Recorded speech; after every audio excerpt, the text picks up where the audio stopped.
സംഖ്യ 21 അധ്യായം. ഇസ്രായേൽ അത്താറിം വഴി വരുന്നെന്ന് നെഗബിൽ വസിച്ചിരുന്ന അരാദിൻ്റെ രാജാവായ കാനാന്യർ കേട്ടു. അവൻ ഇസ്രായേലിനെതിരെ യുദ്ധം ചെയ്ത് കുറേ പേരെ തടവുകാരായി പിടികൂടി. കർത്താവിനൊരു നേർച്ച നേർന്നുകൊണ്ട് ഇസ്രായേൽ പറഞ്ഞു, അങ്ങ് ഈ ജനത്തെ എൻ്റെ കയ്യിൽ നിശ്ചയമായും ഏൽപ്പിച്ചു തരികയാണെങ്കിൽ ഞാൻ അവരുടെ പട്ടണങ്ങളെ ഉന്മൂലനാചാര വിധേയമാക്കും. കർത്താവ് ഇസ്രായേലിൻ്റെ സ്വരം ശ്രവിച്ച് കാനാന്യരെ ഏൽപ്പിച്ചു കൊടുത്തു. അവൻ അവരെയും അവരുടെ പട്ടണങ്ങളെയും നിശേഷം നശിപ്പിച്ച സ്ഥലപ്പേര് ഹോർമ എന്നു വിളിച്ചു. അവർ ഹോർമലയിൽ നിന്ന് ഏദോം ദേശം ചുറ്റാൻ ചെങ്കടലിൻ്റെ വഴിക്കു നീങ്ങി. വഴിക്ക് ജനത്തിൻ്റെ മനസ്സുമടുത്തു. ജനം ദൈവത്തിനും മോശയ്ക്കുമെതിരായി സംസാരിച്ചു. ഈ മരുഭൂമിയിൽ മരിക്കാനായി നിങ്ങൾ ഞങ്ങളെ ഈജിപ്തിൽ നിന്ന് കൊണ്ടുവന്നതെന്തിന്? എന്തെന്നാൽ അപ്പമില്ല, വെള്ളവുമില്ല. വിലകെട്ട അപ്പം കൊണ്ട് ഞങ്ങളുടെ മനസ്സ് കയിച്ചിരിക്കുന്നു. അപ്പോൾ കർത്താവ് ജനത്തിൻ്റെ ഇടയിലേക്ക് ആഗ്നേയ സർപ്പങ്ങളെ അയച്ചു. അവ ജനത്തെ ദംശിച്ചു. ഇസ്രായേലിൽ നിന്ന് ഏറെ ജനം മരിച്ചു. ജനം മോശയുടെ അടുക്കലെത്തി. അവർ പറഞ്ഞു, ഞങ്ങൾ പാപം ചെയ്തു. കാരണം ഞങ്ങൾ കർത്താവിനും നിനക്കുമെതിരായി സംസാരിച്ചു. ഞങ്ങളിൽ നിന്ന് സർപ്പഗണത്തെ പിൻവലിക്കാൻ കർത്താവിൻ്റെ പക്കൽ പ്രാർത്ഥിക്കണമേ. മോശ ജനത്തിനു വേണ്ടി പ്രാർത്ഥിച്ചു. കർത്താവ് മോശയോട് അരുൾ ചെയ്തു, നീ ഒരു അഗ്നിസർപ്പത്തെ നിനക്കായി ഉണ്ടാക്കുക. അതിനെ ഒരു വടിമേൽ സ്ഥാപിക്കുക. ദംശിതനാകുന്ന ആരും അതിനെ നോക്കിയാൽ ജീവിക്കും. മോശ ഒരു പിച്ചള സർപ്പത്തെ ഉണ്ടാക്കി അതിനെ ഒരു വടിമേൽ സ്ഥാപിച്ചു.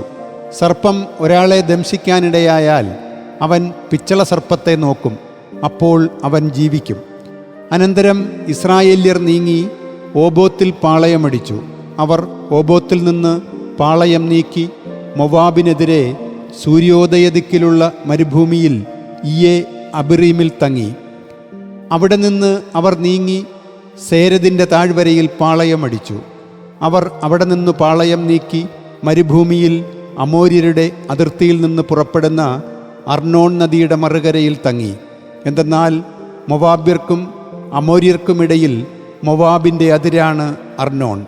അതിനാൽ കർത്താവിൻ്റെ യുദ്ധങ്ങളുടെ ഗ്രന്ഥത്തിൽ പറയപ്പെട്ടിരിക്കുന്നു, സൂഫായിലെ വാഹബിനൊപ്പവും അർണോൺ നദീതടങ്ങൾക്കൊപ്പവും ആർപീഠഭൂമിയിലേക്ക് നീളുന്ന നദീതടങ്ങളുടെ അടിവാരം മൊവാബിൻ്റെ അതിർത്തിയിലേക്കു ചായുന്നു. അവിടെ നിന്ന് ബേറിലേക്കും. ഈ ബേറിനെ പറ്റിയാണ് ജനത്തെ ഒന്നിച്ചു കൂട്ടുക, ഞാൻ അവർക്ക് ജലം നൽകും എന്ന് മോശയോട് കർത്താവ് പറഞ്ഞത്. അതിനാൽ ഇസ്രായേൽ ഈ ഗാനം ആലപിക്കുന്നു. കിണറേ നിർഗളിക്കുക, നിങ്ങൾ അതിനോട് പാടുവിൻ. പ്രഭുക്കന്മാർ അത് കിണറായി കുത്തി, ജനനേതാക്കന്മാർ അത് കുഴിച്ചു. ചെങ്കോലുകൊണ്ടും താങ്ങുവടികൾ കൊണ്ടും മരുഭൂമിയിൽ നിന്നുള്ള ഒരു സമ്മാനം.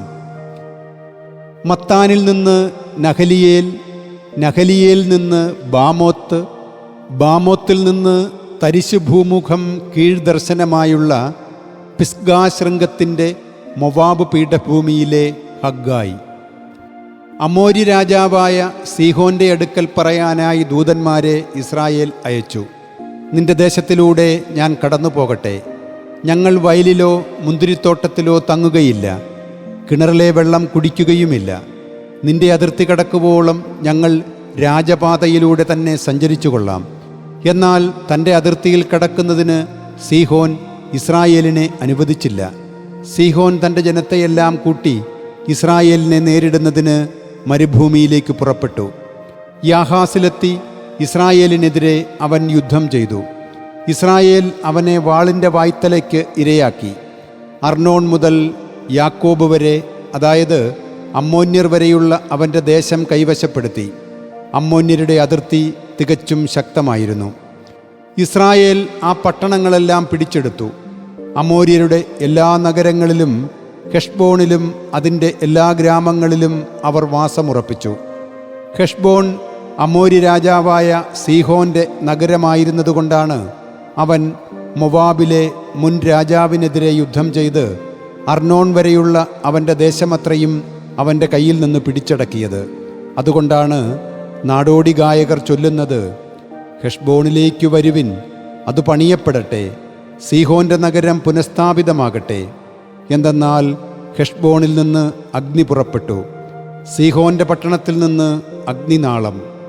മൊവാബിൻ്റെ ആർ ദേശത്തെ അത് വിഴുങ്ങി, അർണോൺ പൂജാഗിരികളുടെ നാഥന്മാരെ തന്നെ.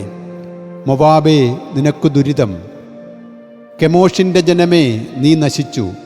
അഭയാർത്ഥികളായി തൻ്റെ പുത്രന്മാരെയും ബന്ധനത്തിൽ തൻ്റെ പുത്രിമാരെയും അവൻ അമോരി രാജാവായ സീഹോന് വിട്ടുകൊടുത്തു.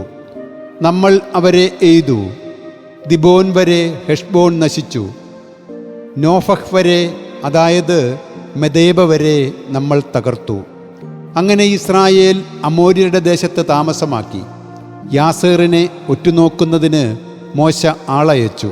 തുടർന്ന് അവർ അതിൻ്റെ ഗ്രാമങ്ങൾ പിടിച്ചെടുക്കുകയും അവിടെയുണ്ടായിരുന്ന അമോര്യരെ ഒഴിപ്പിക്കുകയും ചെയ്തു. പിന്നീട് അവർ ബാഷാൻ്റെ വഴി ലക്ഷ്യം വെച്ച് മുന്നേറി. അപ്പോൾ ബാഷാൻ രാജാവായ ഓഗ് അവനും അവൻ്റെ സകല ജനവും എദ്രയിൽ വെച്ച് അവരെ നേരിടാനായി യുദ്ധത്തിന് പുറപ്പെട്ടു. അപ്പോൾ കർത്താവ് മോശയോട് അരുളി ചെയ്തു, അവനെ ഭയപ്പെടേണ്ട, എന്തെന്നാൽ അവനെയും അവൻ്റെ സകല ജനത്തെയും അവൻ്റെ ദേശത്തെയും നിന്റെ കയ്യിൽ ഞാൻ തന്നിരിക്കുന്നു.